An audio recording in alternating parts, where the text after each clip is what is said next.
So what's going on, everybody, and welcome to EAA. I'm going to start out by saying please like, share, and subscribe. Let's get this channel up to 1 million subscribers. Let's get 100,000 views a day. Okay, I might have been a little bit optimistic on that one. Quite honestly, I'd set up for like 10,000 subscribers, maybe like 5,000 views a day. But hey, I can dream, can't I? So I really thought that this would be a good opportunity to do kind of an update video, a little shop update as to what's going on around the shop. You know, there's always something happening. There's always something different, cars that need maintenance and little things like that, things that have happened in between videos or whatever. So I try to do this, try to keep everybody up to date on just kind of what's going on, because I consider you guys my friends and like to keep you abreast of what's happening and what's going to be happening. So without further ado, let's get started. So since we are already standing in front of her, I should say I'm already standing in front of it, let's talk about the Gremlin really quick. Gremlin has been a fun little car. As you guys may know, it's my wife's car. She really enjoys it. I got to take it to a Cars and Coffee not that long ago. But it's really living up to its name. It does have its gremlins in it. We were having some difficulty with the steering, thought it was a power steering pump. Replaced that. That seemed to remedy it for a moment, but then had the same problems again. Eddie's now determined that the steering column is going to need to be replaced, rebuilt. So we need to look for a rebuild kit for that, which is kind of hard to find parts for these cars and make a lot of them, not a lot of aftermarket parts or new old stock parts or anything like that. Also, we've been having some issues with the signals. They work for a little while, then they don't. They're quirky, they're in, they're out. Eddie thinks he's got it down to a connector, so got to find again a connector, again trying to find parts for an AMC.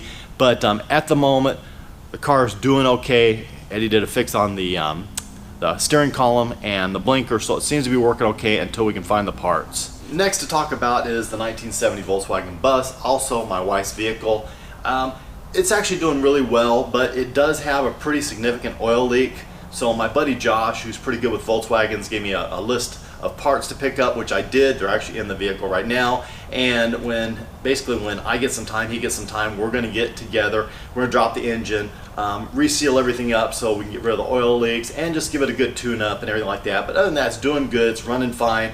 Wife and I actually took it to a little car show the other day, and it actually got third place, you know, out of about 15 cars. So that was cool. Got a lot of really positive attention. I think my wife really enjoyed that. Next vehicle I want to talk about is a GT500. I had the stock wheels and tires on here before, so I did put some aftermarket wheels and tires on. The tires were kind of old that I got, so I ended up updating the tires, went with some Nittos front and back, a little stickier tire in the rear to get this car to hook up a little bit better. You know, at 550 rear wheel horsepower, it was doing a lot of spin in the first couple of gears. And I also had the back end lowered about an inch, so it sets a little bit more level. I think it looks a lot better. Didn't touch the front end at all. The car does seem to hook up a lot better. It does seem to do a lot better. Still spins a little bit, but just enough to make it fun. But the car gets down very, very nicely. So the next thing is my 2002 Z06. As with the GT500, this thing needed new tires. The tires were pretty old on it, and I needed something that would hook up a little bit better. So I ended up putting some Toyos on this car. 305s in back, and I think it's like 285s or 265, something like that in front. But a little stickier tire, definitely hooks much better. It made a huge difference in the way this car hooks and the way it performs. I really have to actually work to get the car to spin. Now, it seems like whenever we have issues with the cars, it comes and goes like in 3s and 4s. There was a time we were having issues with batteries, replacing tires, starters, fuel pumps. Well, right now with this time of the year and it getting warmer, we're talking about air conditioning. Now, this car is my 1987 Buick Turbo Regal. The air conditioning didn't blow cold when I first got the car, so I knew I was going to have it serviced. Took it down to Jesse at Discount Tires right here in Turlock. He does air conditioning service. He converted it all over to R134. Now the air conditioning is blowing nice and cold, and it's doing really well. And I gotta say, it makes the car even more enjoyable to drive. And the more I have this car, the longer I have this car, the more I drive, the more I really do enjoy it. It is a lot of fun. And hey, with air conditioning, especially considering it was 95 degrees a day, that's definitely a bonus. Now on to the 64 Corvette. The Corvette was having some issues with the cooling. It was running a little hot in my opinion, and Eddie agreed with me, so he flushed the system out, put a new thermostat in. Also, when he was driving, he noticed a noise in the rear end, which I had also noticed and was kind of wondering about it as well. Ended up needing new U-joints in the rear end, so now this car is back together. Got it cooled down. Basically, it's running at an acceptable temperature, and no more noise in the rear end, makes it a little easier to drive, so that's very good.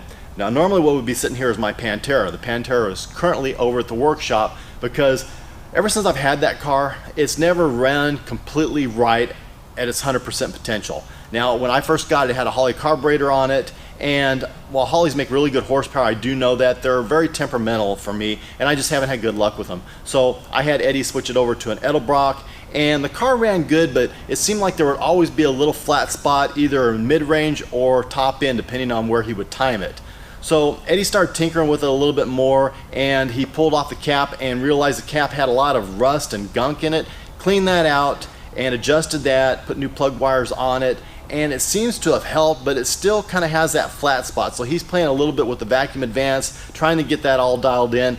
Hopefully tomorrow, probably by the time this video goes up, it will be done, and that'll be back, and the car will be back in place, because the car runs great as it is. It just has that little bit of flat spot. So I'd like to get that taken care of and get that completely tuned out of it.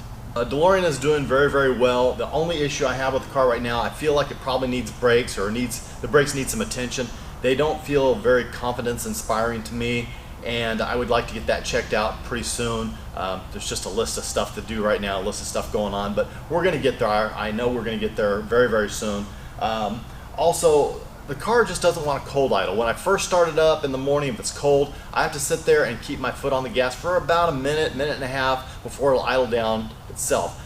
I don't know if anybody else has had that problem, if they have a DeLorean or experiences with DeLorean. Maybe you could kind of give me a hint as to what's going on. The guy I had that was doing all the work on this car, he was kind of flabbergasted by it and didn't really seem to know what was going on. So I'm not sure. I mean, it's a hassle. The car still runs good, everything does everything it's supposed to do, but it's just, you know, it should just start right up and idle up like it should when it's cold, and then idle back down when it gets warm, and it's not doing that. Behind me, the '79 Trans Am. Again, air conditioning issues. I got the air conditioning working. Jesse did that for me last year, and then this year I went to drive it, turned the air conditioning on, and nothing, warm air. Turns out the compressor decided to go on me, so I'm going to have to get a new compressor for it and get it installed and then get it recharged so I can have air conditioning, because this thing has T-tops. Let me tell you, it is warm to drive in the summer heat. Okay, so I did mention that when something happens, it usually comes in like 3s, 4s, sometimes 5s, 6s. Again, air conditioning on this one. I've got a vintage heat and AC unit for this truck. Had it about 16 years, so I really can't complain, but drove the truck the other day, and again, hot air, no air conditioning, so I definitely need to get this one serviced and taken care of. Also, this truck's always run warm, so Eddie and I are talking about maybe trying out an aluminum radiator. It's probably time to change the thermostat too and see if we can get the temperature down a little bit on it. It's never boiled any water over or anything like that, but still just a little warm for my taste, so there's a couple little projects on this truck that need to be taken care of. Now the Typhoon. Same situation. Go to drive it the other day, air conditioning is blowing warm. So took it down. Jesse already took care of this one, recharged it, serviced the air conditioning unit, and it's blowing cold again. Also, if you guys watched the video on the hearse that I bought, 92 Cadillac, it also needed some air conditioning love. Was not blowing cold at all. Seems to be working great now if you have it all the way at the very lowest setting. When you turn it up above the lowest setting, then it's just blowing warm air and absolutely no fun at all. So I need to get that back over to Jesse, have him check that out. But it does have air conditioning that does work, and it's actually working pretty good, again, when you have it at the lowest setting. So now we come full circle, and I'll talk about the vehicles that aren't currently in the shop but have some projects going on. The Ford Lightning. If you guys remember, I bought a Ford Lightning some time back and was having some issues with it. Anywhere from like 85 to like 100, it was just shutting down on me, and I don't know if I talked about this or not, so if I did, I apologize for repeating myself. So it turns out that the truck does have a bigger pulley on the bottom, so it's making about an extra 4 pounds of boost. What's happening with that is the supercharger's spinning and it gets too hot, and the computer takes it into a fail-safe mode, so it just kind of shuts down. So ultimately the truck needs to be tuned for the pulley and the cold air intake, which I'm having done here in a few days. I plan to do a video on that. A very conservative tune, but I just want to get it to where it's running right and pulling strongly all the way up, because the truck runs really great. It's got a pretty fresh motor in it, and I'm happy it's got the pulley. So I'll be very, very curious to see what happens with that. It's also down at the upholstery shop right now, having a couple of things touched up. I want to have the steering wheel, a little bit of work done on the door panels, and then the driver's side bolster fixed. And so the truck should be really pretty much done, clean, and good to go when I get it back. Also, the other vehicle that is currently out that should be back here pretty soon is the 1969 Jaguar XKE. I know that car's been gone for several months now. I got word the other day that the transmission is back. It's been rebuilt. They were waiting for a kickdown cable.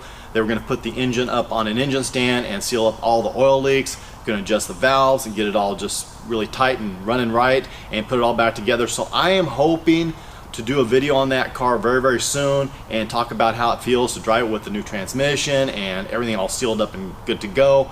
The only other thing I really will need to do on that car is to do air conditioning, of course. But I can have Jesse do that down the road, not a big deal. I just really want to get the car back. I'm really excited to get the car back. Last but certainly not least, there is going to be a new car coming to the channel.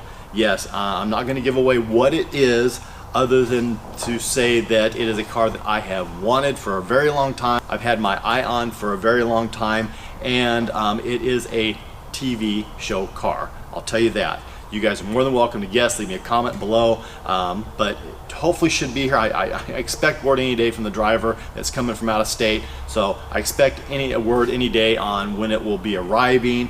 And I plan to do a quick video on that, and then we'll do a full in-depth video once we get a chance, or I get a chance to get to know the car a little bit better and play around with it a little bit better. And we want to do something kind of special for that video on this car. So really at this point, that's all the news that is news. So I thank you very much for watching. As always, my P.O. Box and Instagram will be in the description below. God bless, take care, have an absolutely amazing day.